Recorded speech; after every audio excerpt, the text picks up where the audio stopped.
Welcome to Vegas Business Spotlight, the podcast that brings you the brightest minds and success stories from the bustling business scene in and around Las Vegas. Join us as we journey behind the neon lights and uncover the strategies, triumphs, and insights that shape the entrepreneurial landscape of the City of Lights.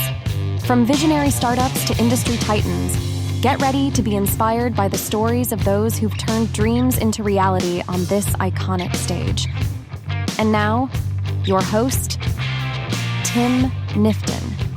Hello and welcome to another episode of Vegas Business Spotlight, sponsored by RSVP Las Vegas.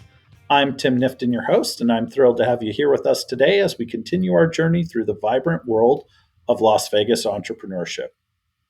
Before we dive into today's conversation, I want to extend a warm welcome to our featured guests. Joining us today is Lennox Cornwall. We're honored to have him on the show today to share his experiences, insights, and wisdom he has gained over his remarkable journey to success. So without further ado, let's get right into it. Lennox, welcome to the Vegas Business Spotlight. We're delighted to have you here today. How are you doing today? Thanks, Tim. I'm great. And I'm also very pleased that you think I'm going to share some wisdom with you today. I appreciate that very much. I'm sure you have a lot to share. So fantastic. Well, let's jump right in and start by hearing a bit about your journey and the incredible work you're doing in Las Vegas. So I always like to start off with, give us your 30-second elevator pitch or your commercial about who you are and what you do. Okay, well, the insurance agency is an independent brokerage. It's called the Cornwall Insurance Agency, based in Henderson, Nevada. And I like to say that we're unique because we're not quote machines. I like to call most agents quote-seeking missiles. We don't do that. We would rather sit down and understand what a client requires, and then we definitely will diagnose before we prescribe. It's very important. So we take a more consultative approach to most. Perfect.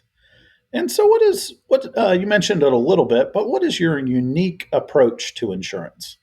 Okay, so what I do, I typically focus on commercial business. So my unique spot, if you like, my sweet spot is small businesses between 1 and 50 employees. And then we drill down. So what I mean by my unique value proposition is simply this.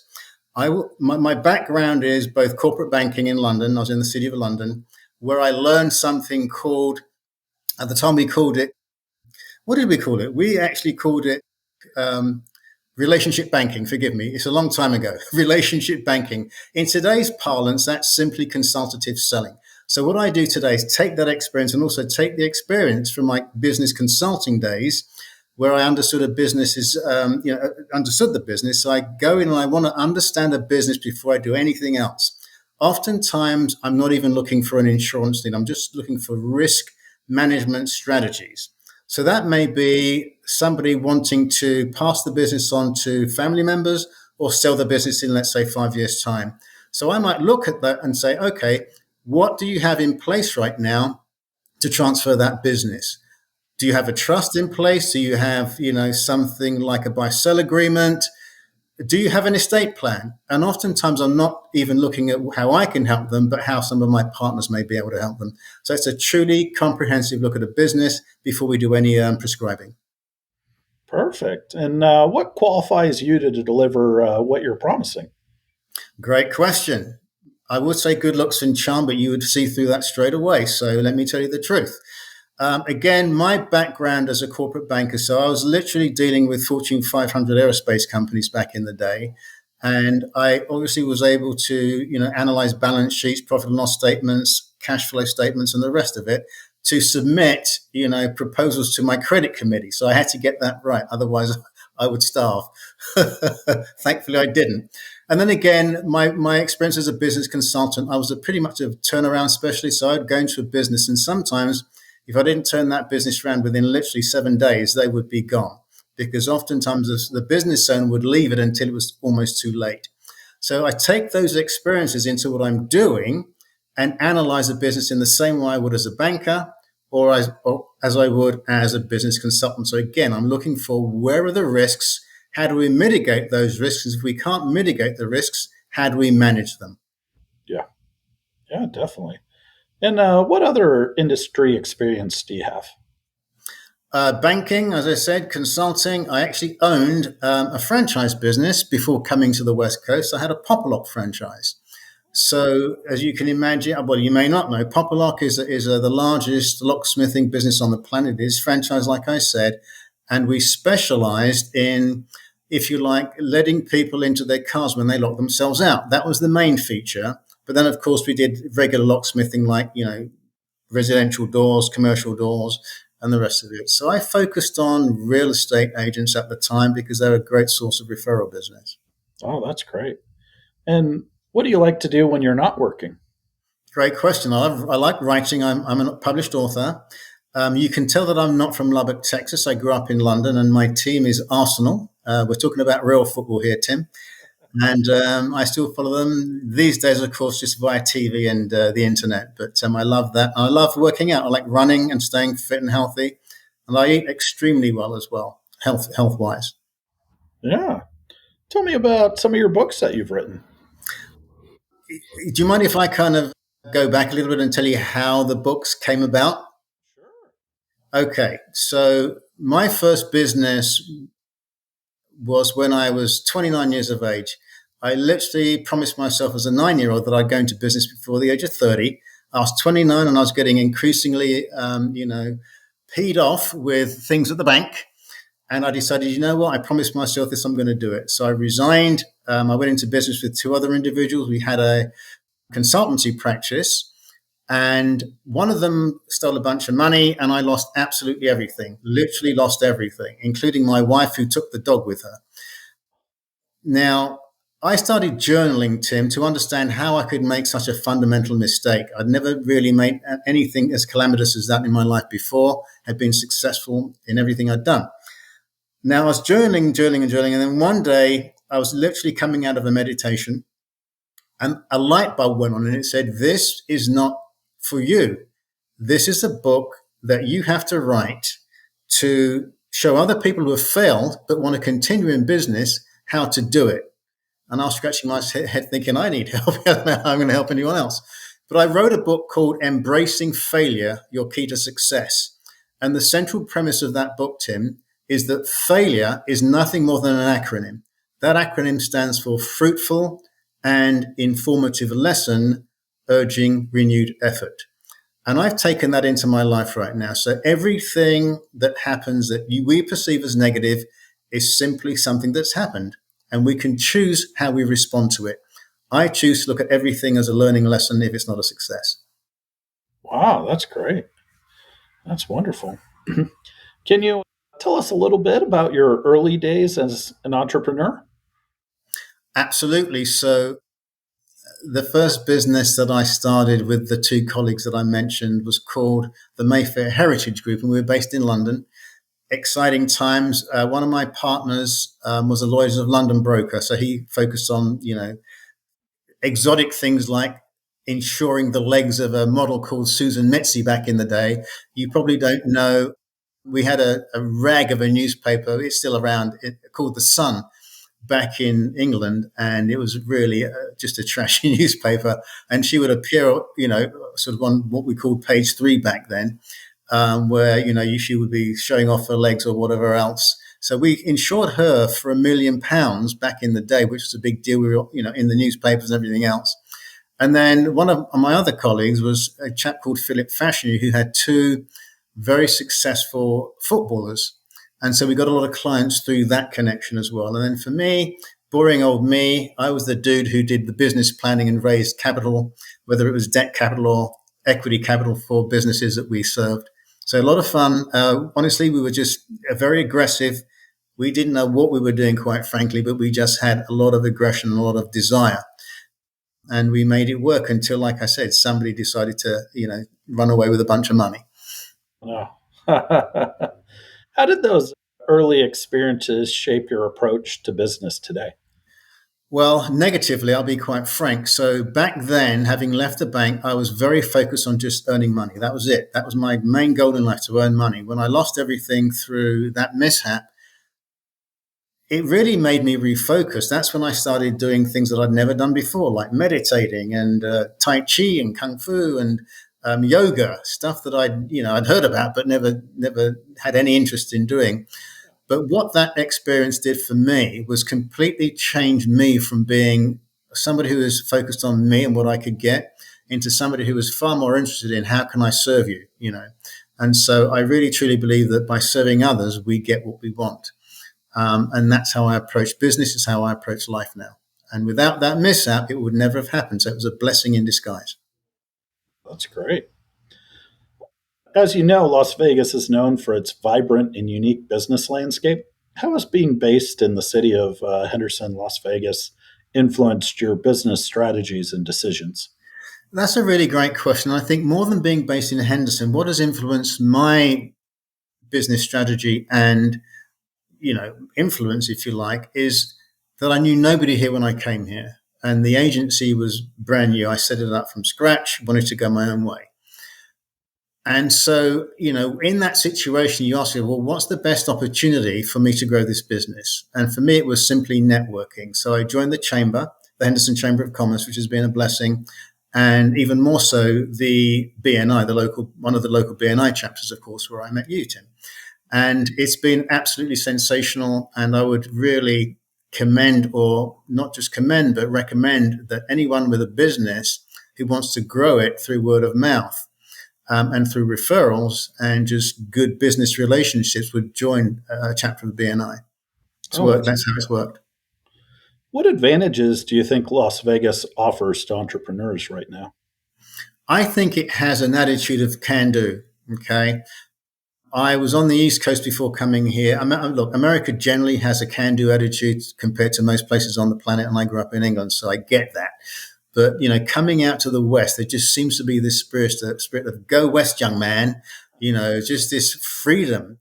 Whereas on the East Coast, you can see that it's way more traditional.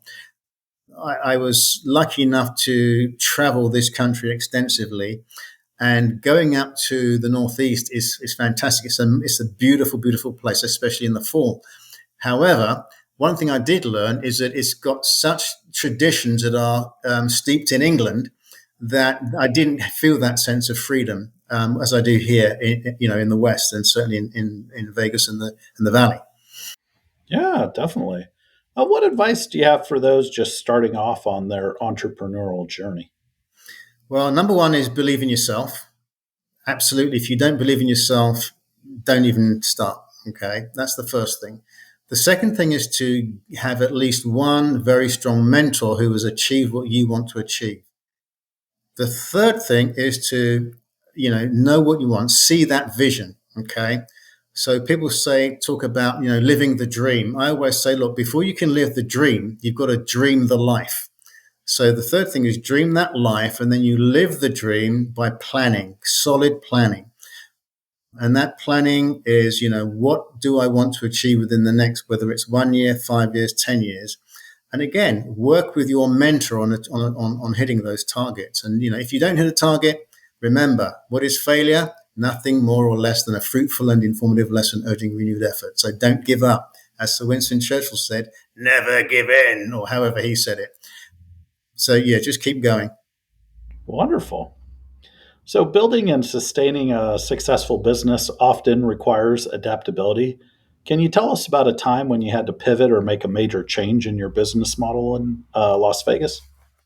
In Las Vegas, I'm going to say no, because I'm still at a stage, I'm sort of calling it, stage one, which is beyond ground zero, if you like, where I'm still in that phase of, it's me, and I do have a lot of support, but I'm now looking to obviously expand the business. So I'm not quite there yet, but in a previous business, let me give you the example of the franchise business. It's probably the best one, because I did have a team of guys on the road and so on and so forth. So when you start at that sort of business, it's you with 2 vans and 1 guy.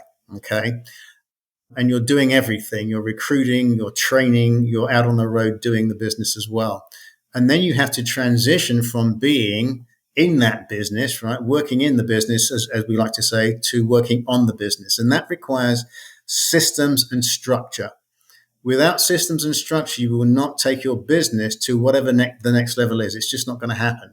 And I would recommend anyone read a book called The E-Myth. Forgive me if I forget the author. You may be able to tell me that, Tim. But It is one of the best business books ever written. It's not about e-business as we know it.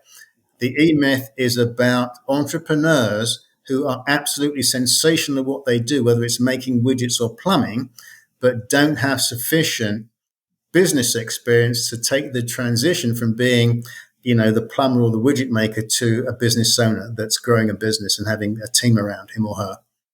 Yeah, definitely. And the author's Michael Gerber. There we go. Monsieur Gerber. I should know that. Yeah, great book and yeah, great author. Yeah, perfect.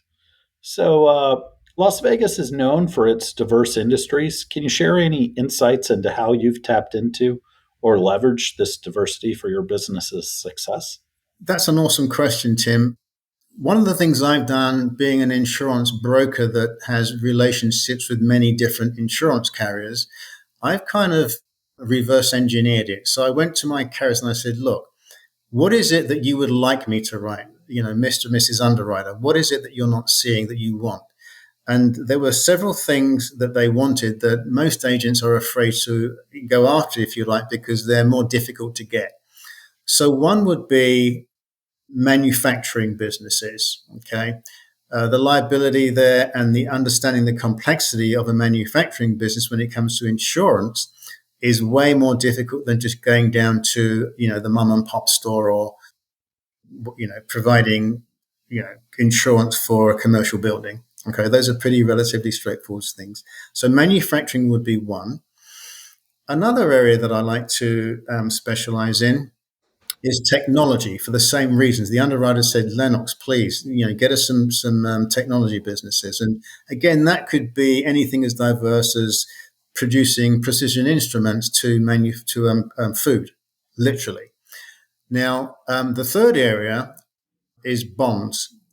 And I don't mean like government bonds or anything like that. I'm talking about performance bonds, surety bonds. There's a lot of construction going on in the city, as you know, in the valley generally, and there are an awful lot of contractors who need bonds. Without the bond, they're not going to get the contract. So that's the third area that I like to sort of specialize in. And then if I can just give you two others, because I just think that they are dire needs for small business owners. One, with what happened at MGM, I shouldn't even be having to say this.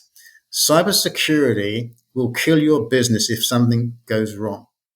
Get it? It's very inexpensive. And then the next one is what we call employment practices liability insurance, which is also known as EPLI for short, because it's a bit of a mouthful. And that simply protects an employer against discriminating against an employee or, things like sexual harassment. And I always like to say on the final point, Tim, is I know all of you listening to this don't do those things. I get it. But all you have to be is accused of them, and all of a sudden there's an attorney after you and you've got to defend yourself. And for pennies on the dollar, and I literally mean pennies on the dollar, you could be saving yourself tens or hundreds of thousands of dollars in lawsuits and costs. Wow. How do you stay innovative and competitive in such a multifaceted business landscape? Good question. So again, I do like to rely on the carriers because they have got way more resources than I do in terms of what's going on. But I do read very widely, whether I'm getting notifications from Google or whether I'm doing some serious deep diving into the areas that I like to focus on. And again, I watch what my competitors are doing as well, whether they're, way bigger than I am or whether they're my size. What is my competitor doing and why? So I look at their websites. I try and understand what their, business model is. Are they those quote machines that I talked about? The quote seeking missiles, or do they have a more consultative approach? And I will tweak my business model if I see that there's a competitive advantage from doing so, based on what I've learned from an industry competitor. Sure, that's great. As you mentioned, you're building your business on networking. Can you share some tips on building meaningful connections within the Las Vegas business community? Well, I guess the easiest one to give you is, one of BNI's tenets, if I can put it that, and that is that givers gain. It is about the law of attraction. And even before BNI, Earl Nightingale told this story. If any of you out there know Earl Nightingale, you may have heard this before. And if you don't, again, I would urge you to research who Earl Nightingale is. He's one of the founding fathers of the personal development movement, basically. And he told a story one day about a gentleman who was cold and he wanted to heat up, and he had a stove. And he was saying to the stove, give me heat, give me heat. And then it dawned on him that to get heat, he first had to give something to the stove, and that was to light it, right? Now, if we live our lives by that same principle, I believe that things will come back to us. I do believe in the law of attraction, but it doesn't mean that you just sit around expecting things to happen. You've got to make them happen to some degree. So you've got to light that stove, right? So you have to make that first commitment, and then things will come back to you. Maybe not directly from the person or the entity that you gave to, but certainly from somewhere else. Oh, absolutely. I'm sure as you're starting your business, you have a vision for the future. What are your goals and aspirations for your business?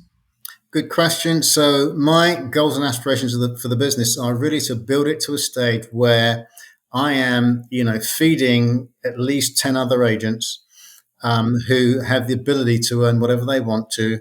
But more than that, because this is my dream, right? I just want to be honest about this. My goal is to build this business, putting in the right infrastructure, the right systems and processes so that it can literally run with or without me. I can be on the beach somewhere and open my laptop and do work, right? So, and again, I talk about this from the perspective of a business consultant, because I saw way too many businesses that were failing because they didn't have those systems in place. And I would always ask a business owner, why did you get into business? And the number one answer is freedom. Freedom. And so I said, well, okay, let me ask you a question. Who owns this business? Oh, I own the business. And then I would say, are you sure? Or does the business own you? And then there'd be this blank look on their faces of, this epiphany of realization. Oh my goodness, the business owns me. I have to do whatever the business wants. The business isn't doing what I want. So it's imperative to put the structures in place to do that. And that's my goal. Wonderful. Can you share any upcoming projects or initiatives you're excited about right now? Wow. Projects or initiatives. Really, one for me is giving back, not in a business sense, but I do like to give back. So I have committed a certain percentage of my revenues to a particular charity that I support. And that's a new initiative that I've just literally started. Again, it's just a principle, whether it's my Catholic upbringing or I don't know what it is, but I just feel that I have to do that. I feel compelled to. And so that's the latest thing that I'm doing right now. That's great. That's wonderful. Reflecting on your journey, what's one piece of advice or a mantra that you carry with you in your business endeavors? Well, one I shared with you earlier, which is, the fruitful, informative, less urgent, renewed effort. But besides that is to know that there absolutely is a way. If we can think of something, it can be done. Okay. And I love cell phones, and I'll tell you why, because I'm a Star Trek nut, sorry. I say Star Trek? Yeah, a Star Trek nut. And going back and looking at, Beam Me Up, Scotty, and the flip phones and all that good stuff, cell phones today came from that vision, right? People saw that and were as enthusiastic about me and said, you know what, maybe we can actually make something like this. And that's how cell phones came about. Then I'll give you the story of penicillin. Penicillin was an accident, right? It was an absolute accident. But Fleming, who quote unquote invented it or discovered it, had the vision to say, okay, this can be more than just an accident. Then there's 3M, Post-it notes, another major accident that turned into an amazing business opportunity that's now, goodness knows, probably billions of dollars later, right? And many copycats later, is a massive success. So there's always a way. If you have a vision, there's a way of achieving it, period. Oh, that's great advice. Well, Lennox, thank you so much for being on our Vegas Business Spotlight podcast. That's all the time we have today. Do you want to let the listeners know where to find your books online? Well, it would be remiss of me just to tell them that Amazon is where they can find them, but you can find them in bookstores, Barnes and Nobles for one, and wherever good books like mine are sold nationwide or even internationally. So yeah, you can get them in places where books are sold, bookstores, online. What's the title? So the title of the one we discussed is Embracing Failure, Your Key to Success. My latest book, which I truly believe is my best, is called goodness me, Tim, I'm losing my mind here. Creating a Fulfilling Life Through Spiritual Growth. Wow, that's wonderful. Yeah, so listeners, if you want to go to Barnes & Noble or Amazon, look up Lennox Cornwall, and he has his books out. Again, that's all we have time for today. Thanks for listening again, and we'll be back next week. Thank you for joining us on this episode of Vegas Business Spotlight. For more inspiring stories and insights from the Las Vegas business community, be sure to subscribe to our podcast on your favorite platform. And remember, you can catch new episodes each week at vegasbusinessspotlight.com, where we keep the spotlight shining bright on the entrepreneurs who make Las Vegas thrive. And don't forget to like and subscribe. See you next week.